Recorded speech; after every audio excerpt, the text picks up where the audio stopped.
G'day guys, welcome to another episode. A bit of Guns N' Roses playing here. I'm working on the boat today. Probably should turn that off before copyright gets me. At least turn it down a bit, the background. Yeah, pumping the music today, it feels good. I'm in a marina actually, look at this.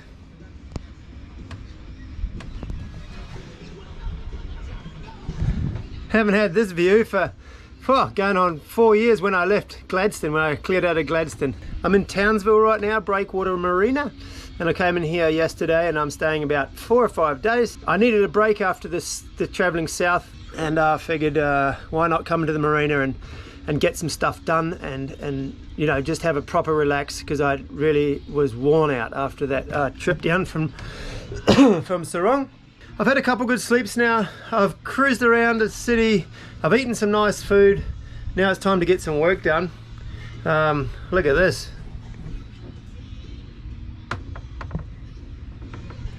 I just cleaned out everything behind the couches here and chucked it all out there. It's all a bit damp, needs a bit of an air anyway. And I needed to get to stuff here, so I'm just chucking stuff around. But that's a good thing in the marina. You can sort of just throw stuff around. There's lots of room and space. And the other good thing of being in here is this.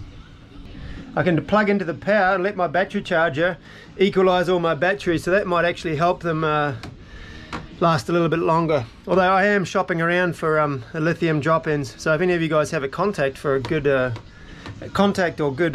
experience with some lithium batteries, let me know in the comments below. That'd be awesome, because I really are next on the list nearly is putting new batteries in. Anyway, today I'm going to put up a new EPIRB. I've already gone online and registered it, so that's all good. I'm going to do a full engine service. Doing a lot of motoring the last month, so I want to give the old lady a bit of a new lube and make sure she runs smoothly for the next little leg further south. And I got a roll of sound cancelling, noise cancelling headphones. No, just the top of the motor engine bay doesn't have any of that on. The sides and the front does, so I'm going to throw some of that up. Maybe make the motoring a little bit less noisy. Well, that's not too bad on this little boat. Anyway, I'll get stuck into it, stop all this rambling. Okay, this one was 2020, year and a half out, 2 years out nearly, but yeah, it still works when you push test, so it still goes. So I don't really know what to do with this actually. As it still goes, I think I'm just going to keep it. There's no point chucking it away. Let me know in the comments what you think. Anyway, I guess you know, you can't just put them in the trash here, because someone might find it and flip it on and, you know, piss someone off. Wouldn't be very good for the rescue people that just have a false alarm. But actually I might just keep it while it's still going, right? Like if I have a situation, at least I can set 2 off and...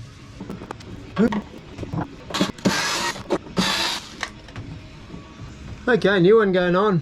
It's not really much different apart from it's got this locker thing on there, but it's nice and fresh. All the holes should line up. I'll just whack it on the same place. Beautiful.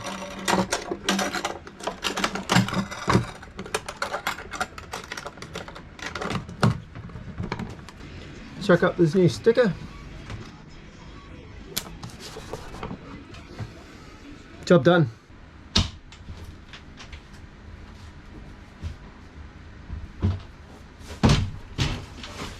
Alright, time to get the engine room open up and then get the engine service done. It's really good access in this engine room, so it makes it pretty easy to do all this work. Okay, I'm going to be changing out both fuel filters, the oil filter, yeah, and obviously the oil, so I'll be replacing the oil in it, and checking the impeller. But that's about all. It's like pretty easy. Probably 6 months ago I did one, but just because I've been motoring quite a lot recently, and now I'm back onto Australian fuel, which I would say is more reliably clean. In Indonesia, every place you buy diesel, it's different standard. Some of it's been sitting for a long time and it's probably got moisture in it and all that, so it's good to clean all the filters now and sort of get to that level now where I'm having Australian fuel. I emptied out my tanks completely, my fuel tanks, so we should be all clean and all good like that. Have a look at this diesel filter. You can see here there's a little bit of water. This is the water separator. You can see this black line around here. That's a little bit of water in the fuel.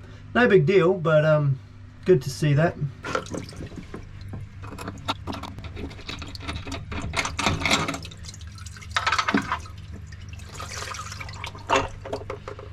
So you can see a little bit of black in the bottom of there, but actually this filter's not too bad at all. But I'll change it out anyway, just get things to a good standard.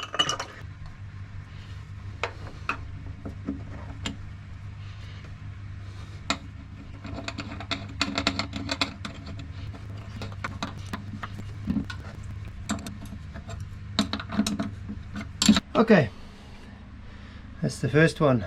I'll get round to do the primary one on the pump now. This is my little box of spare parts.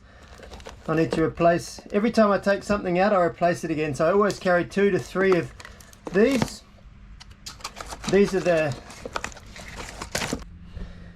the next one I'm going to put in, so I've got one of them left. I'll replace that. Spare oil filter, spare belts, spare spark plugs for the upboard, and then I've got a couple of spare impellers. So this is my box for the engine sort of thing. I generally keep 2 of everything spare plus the ones that are in there. So when I change an impeller, if it's worn but they've still got all of the legs on it, I'll keep that as a spare. But I always have 2 new ones. Impellers tend to last a long time, so 2 is probably a bit overkill, but you know, it doesn't matter. It's not like they go off. It's not like keeping fruit or something. Fuel filters are the most important to have quite a few of, because it can be you'll get a bad batch of fuel and you have to get somewhere, but every 2 or 3 hours of motor running, the fuel filter, or at least one of them, will clog up. So it's good to have at least 2 or 3 spares of both of those. Oil filter doesn't really matter. You can change the oil without changing the filter if you have to. Obviously it's good to change the filter too, but it's not like necessary. You're not going to destroy anything. And yeah, impellers last a long time. So fuel filters are the main thing. And then the fan belts, the alternator belts, water pump belts. Good to have a spare of them.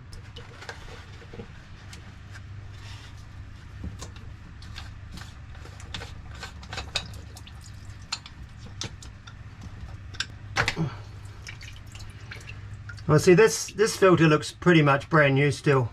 They do get a lot dirtier than that. You can often, in Indonesia, especially when it's bad fuel, you can look in here and you can see a lot of bad stuff in there. But this one's pretty clean. But you can see, compared to a new one, there is some discoloration there. But I mean, this would be good for another couple hundred hours for sure. Because, I mean, you can't see any particles in there at all. But yeah, they don't cost much. These are, I don't know, 20 bucks, so you might as well just put them in and be done with it. But yeah, that just bangs back on there.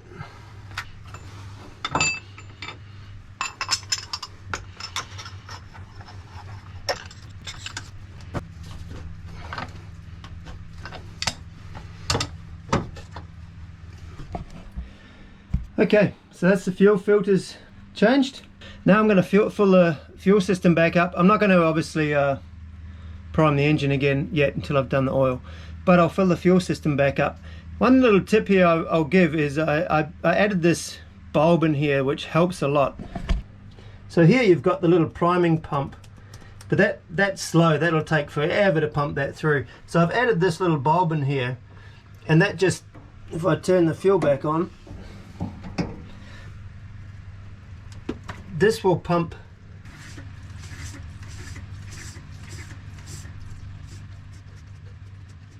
Yeah, see, that bulb's full now. I've been pumping here, and now if you watch, I'll keep pumping, and I've undone the bleed screw, and it'll start coming out here now. See, there's a few bubbles, and that's coming out pretty good now. So I'll close that now, and then hand pump it with the little pump to finish it off. But basically that just speeds up the whole process of getting fuel back through the system. Obviously I could have filled that filter and then bowl up with fuel first and things like that, but this is just quite a fast way of doing it. And it doesn't really matter here in the marina if it takes a while to pump that through. But let's say you're going through a narrow passage or over a bar. That's normally when something's going to happen. You know, you're slamming around, and if you're low on fuel in your tank and then it's sloshing around, all the particles that are in the bottom of your tank get sucked into your filters and clogs them up. Normally in a bad situation that happens, and if you have to change the filters out quickly and you've only got a few minutes, that 5 minutes pumping by hand to prime it all might be the difference between hitting the bank or not, you know. So I can pump that 4 or 5 times hard, that bulb, and the half a litre of fuel that needs to get into the whole system is there, and then you just hand pump it a couple of times with the primer pump to get it through.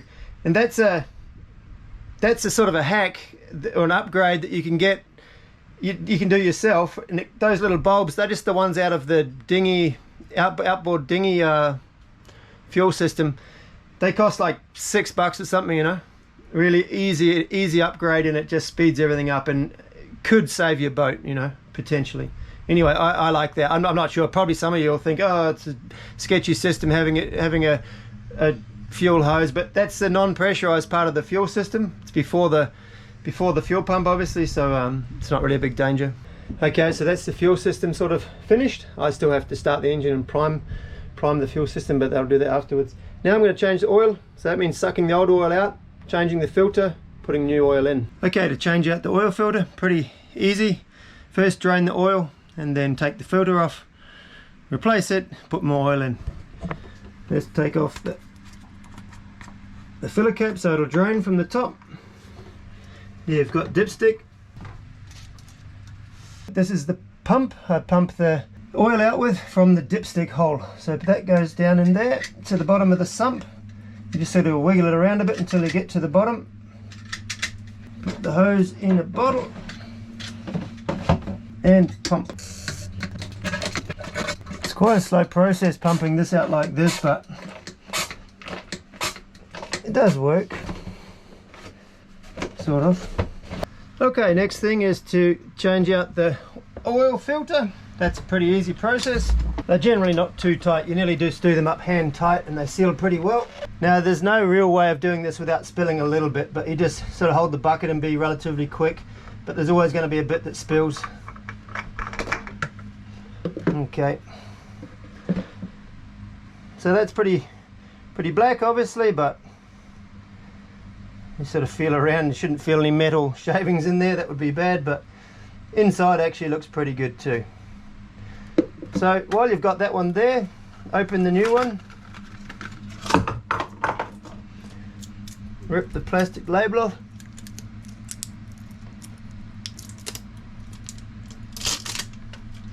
and then the good thing is, while you've got a bit of oil, well, you can get some from around here and just rub it around the O-ring that's there, just to make it seal better.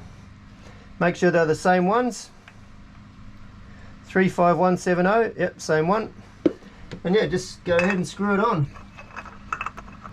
And now you just basically do that as hard as you can with your hands and a rag. It doesn't need to be any tighter with a tool or anything. And that's fine. We'll give it a bit of a polish. Beautiful, job done. Clean around where the oil spilt down. And then at the end of all of this work, I'll clean out the little bilge, I guess you call it, under the engine.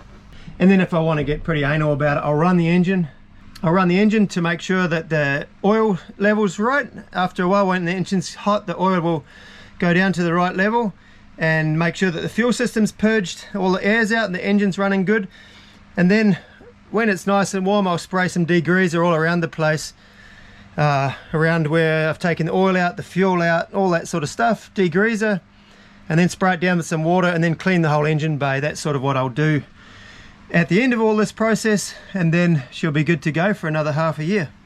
Pouring oil into these engines is sometimes a bit of a mission, and it's good to yeah, have a funnel.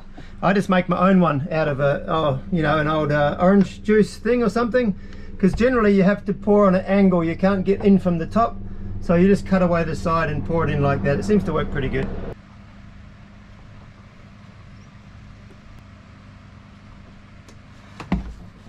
About 2.5 litres goes in there, I think, roughly. I'll go and check the dipstick quickly.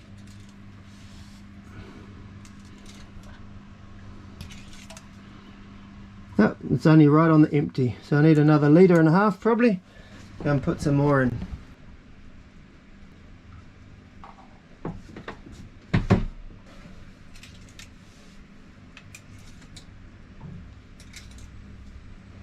Okay, so now we're nearly full. You can put a bit more than fill in, because when the engine's going, it's going to fill up the oil filter, which is right now empty, so that needs a bit of extra. So you can just put a little bit more in than full, and then once you run it for a couple of minutes, it should be about right.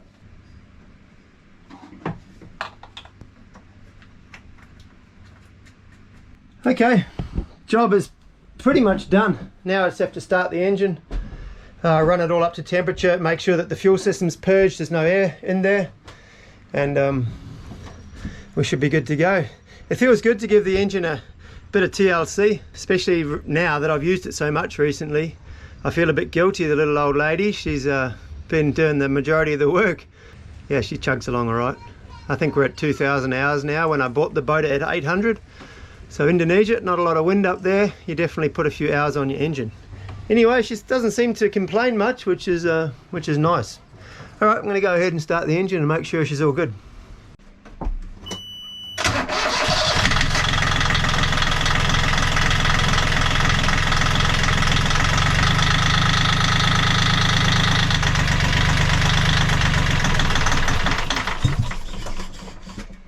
Yep, so I need a little bit of air out of the fuel system. Pump it through a bit.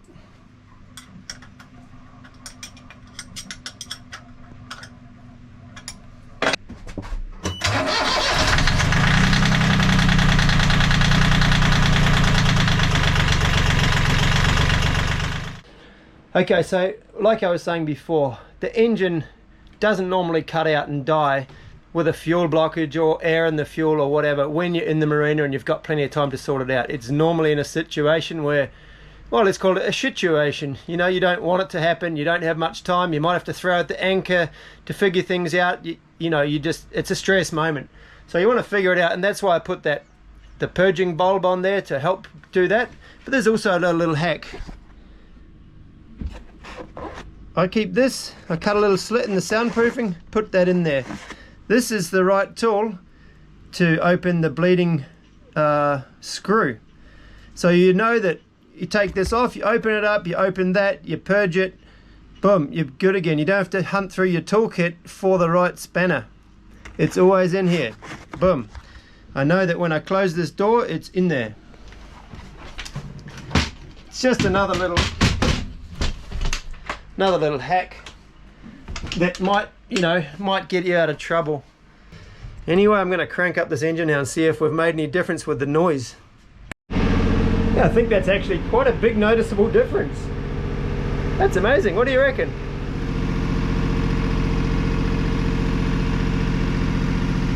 I mean, I guess it's hard to tell, but I guess I seem to be having to not talk so loud over the camera.